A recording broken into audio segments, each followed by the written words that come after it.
Chasebays ABS Elite. Got the GE non-VVTi bottom end. But YouTube, welcome back to the channel. Sorry if it look like I'm out here sweating and working like a slave. I had to cut the AC off so that way you guys can hear me real clear on this video, because I want to get a little bit of information out there with the Chasebays ABS delete kit. This is the actual package, so if anybody's looking for it, this is the actual part number we're running. Go ahead and take a screenshot of that if this, if this is what you want to do. So they call it the brake line relocation. The reason being that we are actually using this is because we're going turbo. And this new build I got going on, I give you guys a look see of that in this video. But the next video after this, I should be, uploading content on that. To give you the build breakdown and all that good stuff. All right, cool. Got that out the way. So this is just my input on this ABS delete from Chasebays. As far as your braking capabilities, to me and my Is300, I don't feel a difference at all. I did delete the actual brake booster, and I feel a difference with that now. I'm braking. I have no problem with that. That's just on me. But when it comes to the ABS deleting the hard lines, you're not going to feel a difference. Honestly, in my opinion, you're not. So I'm going to just pretty much give you guys a look, see what the kit looks like, and we're going to go out here and install it on the Is300. FYI, I already removed the hard lines and that actual ABS module from out the Is300. So if you're going to look for that content on this video, this is not here. I'm just uploading how you actually install the Chasebays kit. Removing the OEM lines in that module is simple and straightforward, so I figured I'd just not waste your time on showing you guys that. So let me show you guys what actually comes in the kit. And like I said, this is the part number for this kit that we're actually running from Chasebays, and let's get into it. So I don't know if they have an option. I know Suspicious Garage has an option to buy the kit without the bias valve. This bias valve is just to pretty much you loosen it or you tighten it depending on how you want the rear brakes to actually, not lock up but apply when you hit the brake. You could do more pressure to the rear or less pressure to the rear. It's totally up to you. Totally up to you. So this line right here, we have one very long line. This actually goes to the passenger side. This F flange, they changed the kit up, I guess, because it's more cost effective or, just smarter to do it this way. This F fitting goes to the two rear calibers for the back.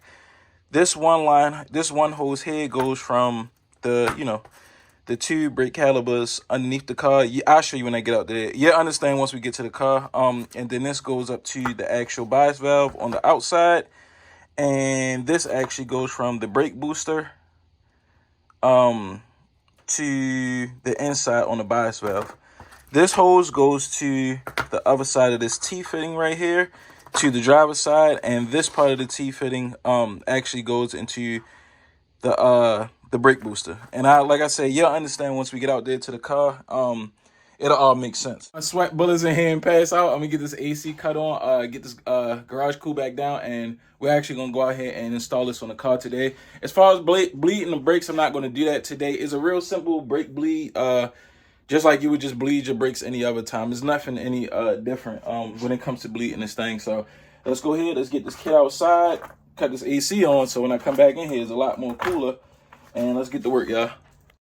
All right, so this is the Is300. This isn't my Is300. This is my cousin's Is300. And I actually wrapped this almost like a year now. Been vinyl wrap. That's the hood. He got that after I did the wrap. So that's why the hood doesn't match. But here it is. And like I said, I go over this turbo setup in another video. This is not what this video is for. So I guess you would call this a teaser video on it. So yeah, like I said, so the ABS module sits here. It has all those lines that run across the firewall, and it comes here. So I took everything off. I left the front hard lines here just because the car was already down on all fours and I didn't feel like lifting it up to undo those. So we're gonna actually undo those and get the new stuff tied into the brake calibers now. So I already measured the fittings on these hoses. This is a 11. I highly suggest you use these wrenches, the crow feet, or they come like brake line wrenches or whatever. Use these because if you use the regular wrench, you run a chance of stripping this out, and plus they just keep the ends nice and shiny. On the actual OEM ones, those are 10 mils, but like I said, these ones are 11 mils. This one is 11 mil too, so cool. All right, And so like I said, this is just the two fronts. This is the driver's side, this is the passenger side. Like I said, I took the module out already. That F fitting I was telling you guys about, Chasebays actually switched it up. It used to be 2 lines come up to a T fitting and then go into the bias valve, then to the actual brake booster.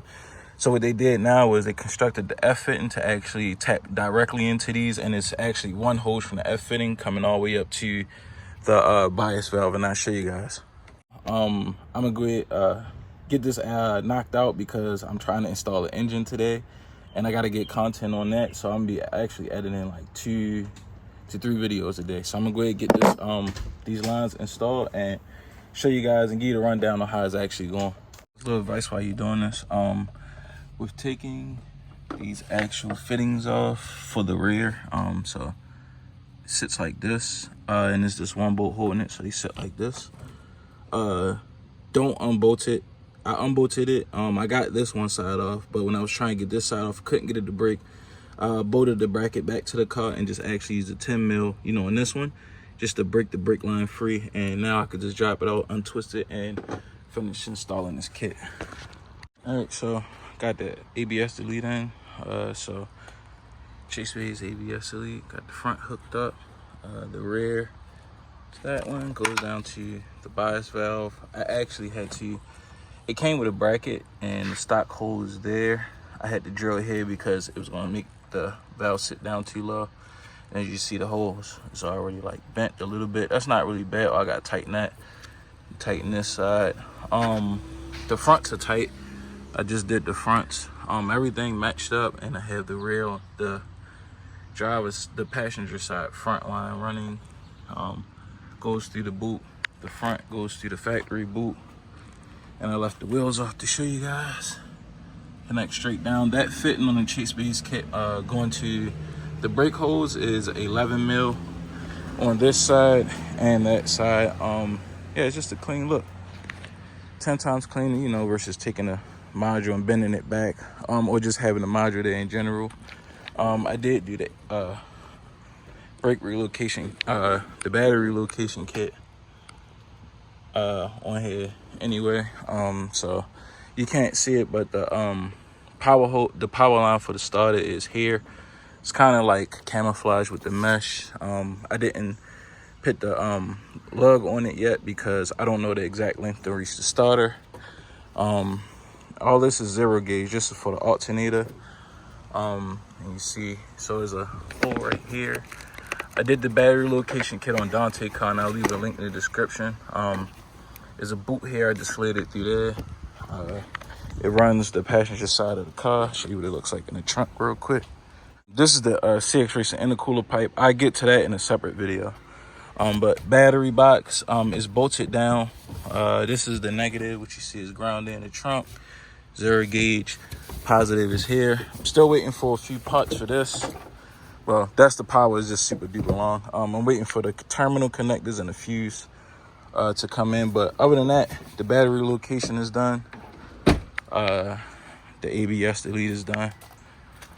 So it's just pretty much, this is pretty much for like a cleaner look. I do have to, you know, wipe the bay down a little bit more. I'm gonna put some paint on the strut towers and some clear coat.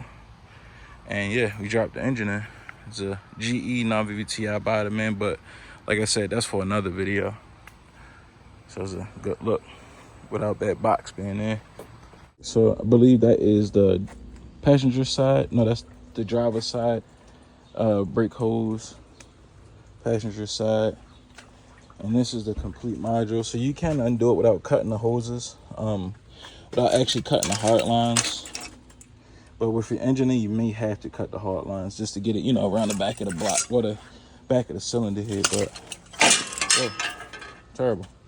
Yeah, it's out, guys. And hopefully this puts some insight onto the Chasebays kit. Like I said, this is supposed to be the updated version to the older version Chasebays kit. Because when we got the actual kit, I mentioned to my cousin, I told him, I said, bro, they sent us the wrong stuff, because it doesn't match the images online, which I know most of the time. And I did a little research, and I never seen anybody with this actual kit, but as you see, it works. It fits, it does the job. The brakes aren't bled yet, just in case I have to move that bias valve. That's my only issue with that. I'm not sure the positioning of the bias valve as far as location to mount it to the car, to the chassis. So if anything, I can just undo the lines and just move it where I need to move it once the engine's in the car. So yeah, guys, hopefully, like I said, hopefully that helps somebody. I'm gonna go ahead, get this video edited and do the turbocharged video on the car coming up next. So see you guys in the next video. Peace out.